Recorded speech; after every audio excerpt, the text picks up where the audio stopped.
Welcome to the Life is Relationships podcast, where we share biblical truths about marriage, parenting, and discipleship.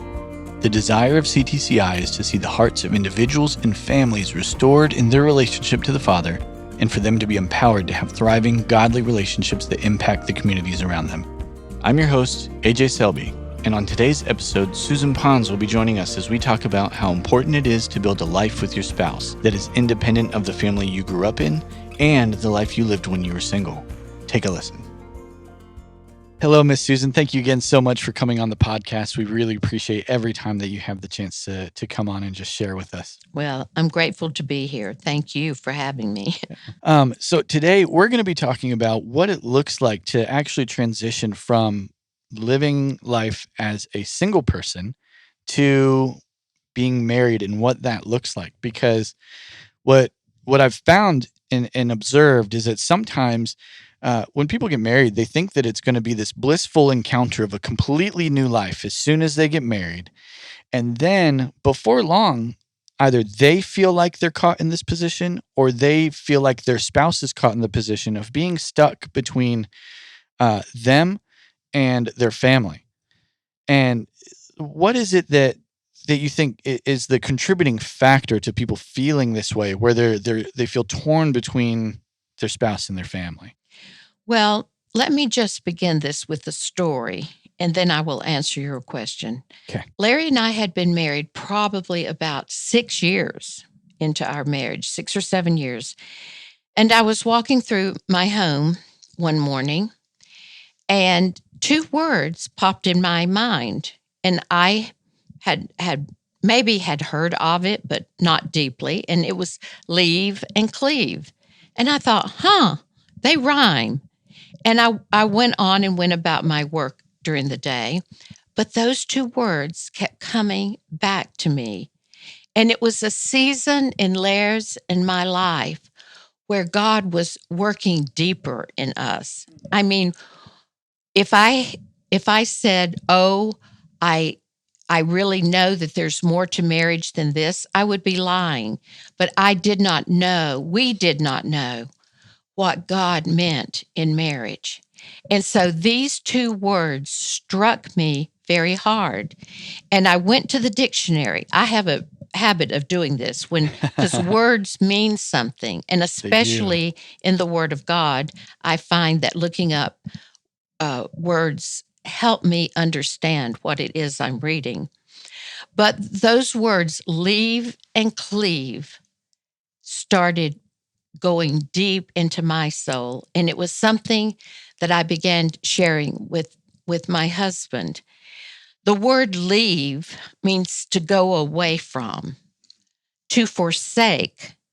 And in the traditional marriage vows, we use the word and forsaking all others. Yeah. We say those very, very blithely, but we did not realize the depth of that.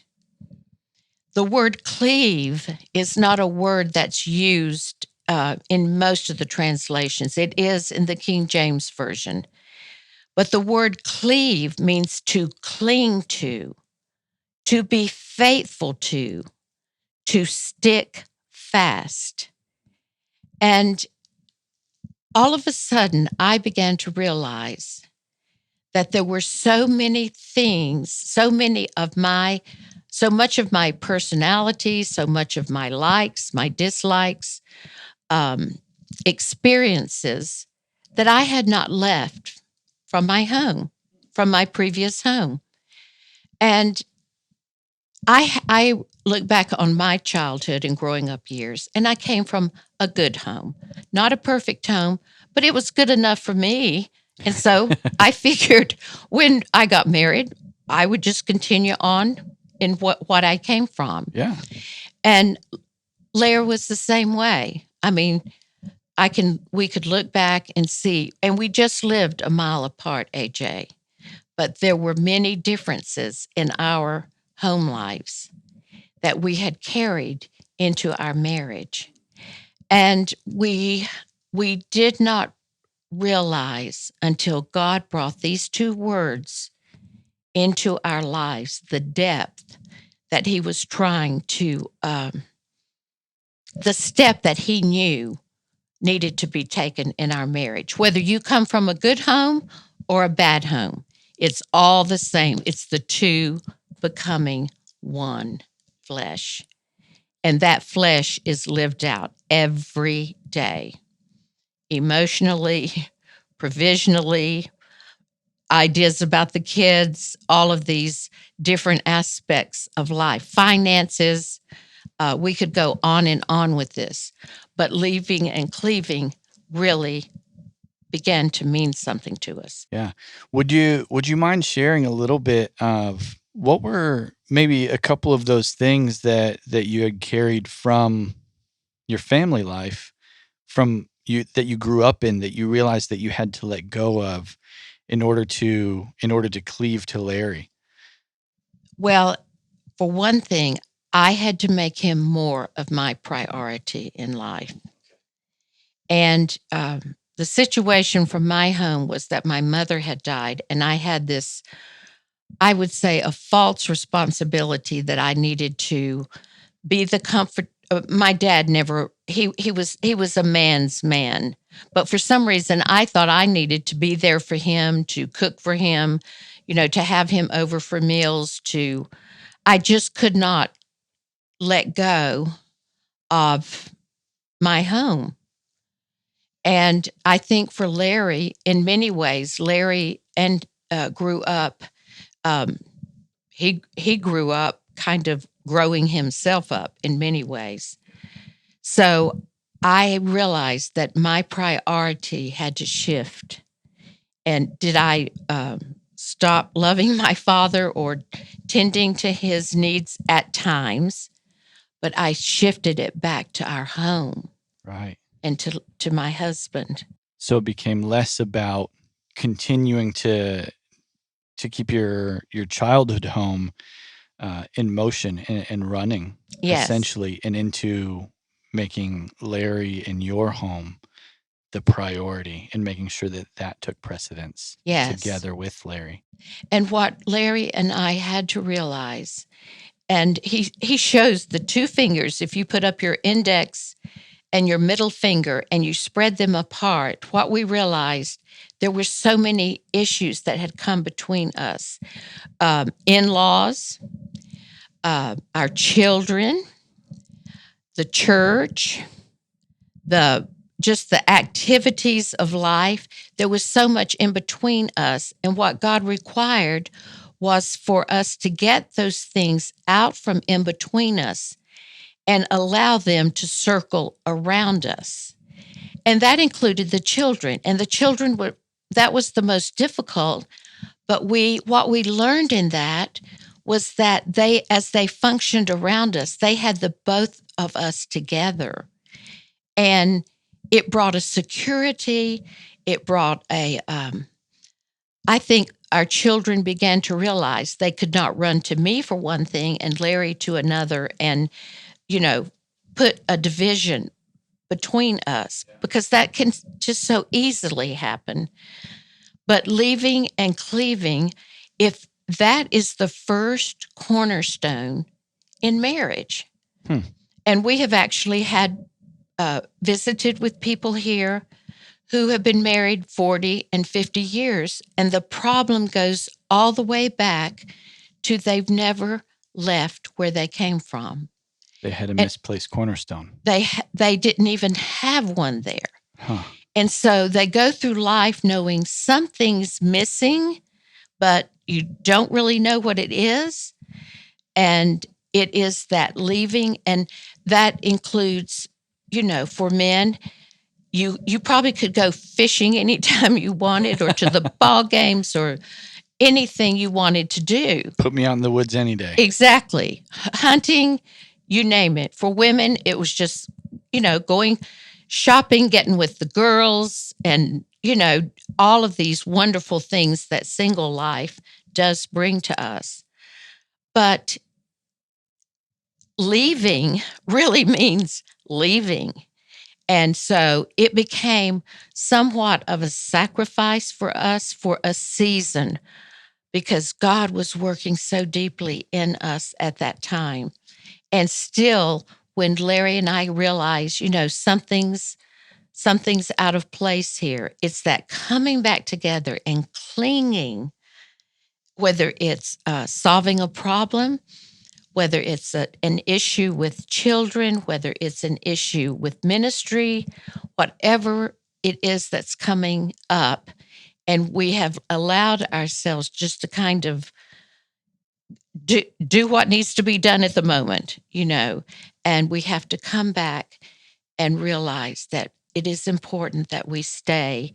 And when I use the word cling, I don't mean about we agree which grocery store we're going to, or we agree with what pair of shoes we're going to buy. It's not that kind of thing. It is the important things before God in His eyes, the important issues of life, how we live, and if we're on the same page in how we live, and and being on the same page in growing in God together.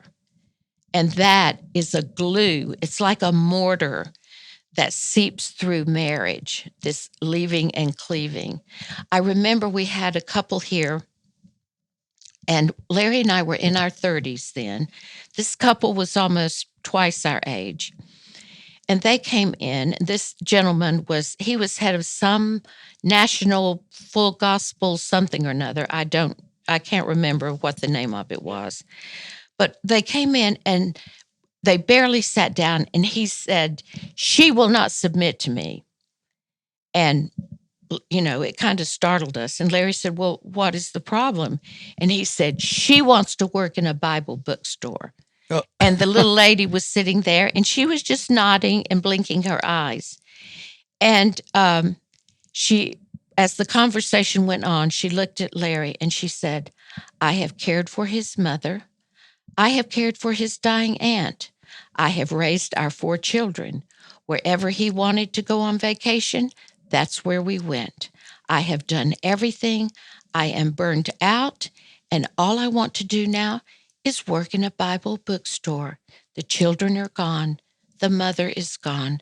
The aunt is gone."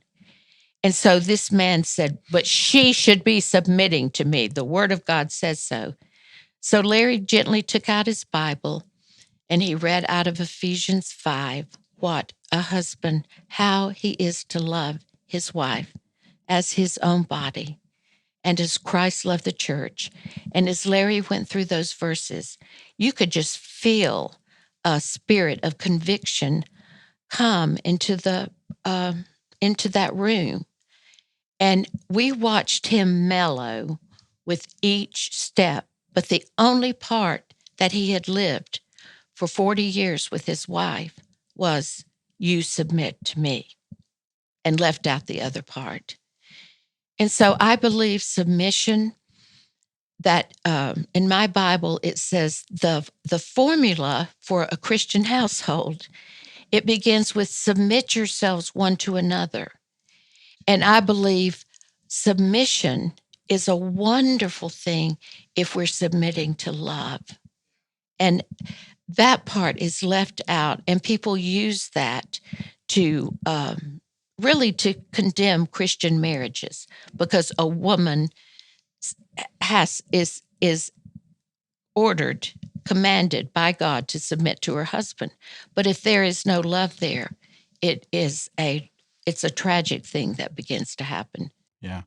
And it's really an interesting thing to see marriages play out, and how and the beautiful fruit that comes from marriages when people are submitted one to another, where it's not, you know, just Right. the legalism of, wife submit to your husband, but for them to be submitted to one another, and for a husband to truly love his wife the way Right. that we are told to in the Bible.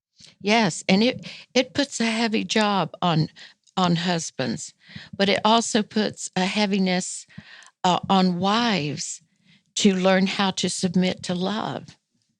And it was something that Larry and I had to leave.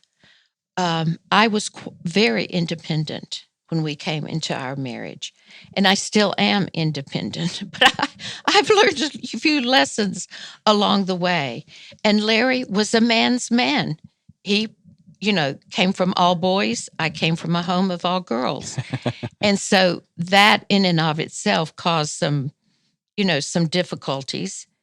But what a wonderful, what a wonderful kind element that God brought into our married life. And we saw his graces come in ways we had never imagined. That is incredible. So leaving and cleaving it really is. We spoke about covering, but it's difficult to cover if you've not left your former life. Yeah.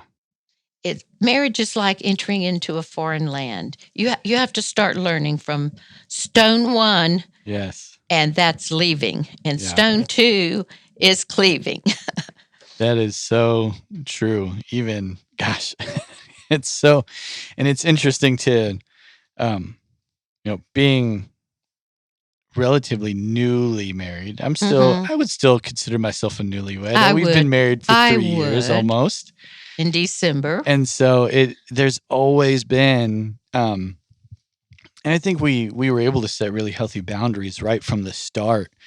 I mean, and I will 100% attribute that to both of our own stubbornness, Hmm. as well as just that. I mean, Amy got to be a part and to sit under this teaching for 7 years, so she Yes. knew the importance of it. She'd Yes. seen the fruit of it. She'd seen what happened when that didn't happen, and she had seen what happened when that did happen. Right. And for us to do that, now that doesn't mean that it was always easy for us either. No. It was, there was still a transitionary process. I remember even as once we were engaged, and Amy and I sitting and talking with you and Larry in this process where we were just figuring out what that looked like Yes. before we were even there, and then walking through when am I actually her covering, when am I not, Right. when does the leaving start and the cleaving start. And it's just a very interesting thing to be able um to be a part of an ongoing process, because I don't think it's ever completely done. No, and it changes like so many other things in different stages of life. Yeah.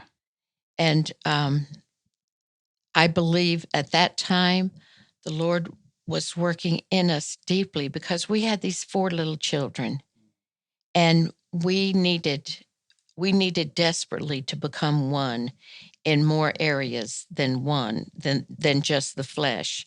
We needed to become one as we faced our children, and that they understood that we were together in it.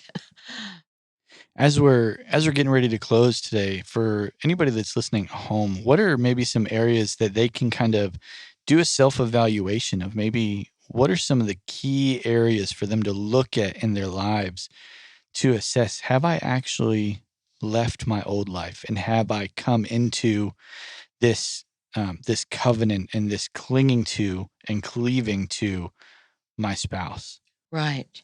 Well, I think first of all, it's being willing to know that you're not always right. And when we come out of a single life, most of us, and we pretty well think we're right about everything. And Of because course we are. and because I liked my growing up years, and in my home, I thought, well, that's the way I'll raise my children. But it wasn't me raising my children. It was both of us Yeah. raising our children. So giving up that false truth that we can walk in, that believing that we're always the right one, and that's just very important to begin marriage. And I think the second is that I know some people now have separate bank accounts, um, and things like that. But that never even crossed our minds. and becoming one in the finances, because finances can be a real killer in a marriage. Yeah. But if you can come through lean times together and see what the Lord can really do and his Absolutely. faithfulness, it's a wonderful thing. The same thing with children. Larry looked at raising our children from a male point of view. I looked at it from a female. But God meant for it to be that way. His maleness needed my femaleness, and my femaleness needed his maleness in it. And learning how to bring those two wonderful ways that God created us together, learning how to discipline and learn how to be soft when we need to be soft. Did we do it perfectly? No, there's no such thing as perfect parents or perfect children. But those kind of places, those kind of having the same vision for life is so important. You know, the word tells us without vision, the people perish, and marriages perish without vision. So having a vision is so very important. Yeah. Well, wonderful. Thank you again, Susan, for just coming and sharing with us. We're always grateful for every chance we get to have with you. Well, bless you, AJ. It's my pleasure. Thank you. Thanks so much for listening to today's episode. Be sure to subscribe so you don't miss the next one, and we would love if you left us a review. For more information about CTCI and our upcoming programs, be sure to check out ctcilife.org. This podcast is a production of Christian Training Center International. It is produced by AJ Selby, Rebecca Wall, and Seth Stradling. It is edited, mixed, and mastered by AJ Selby.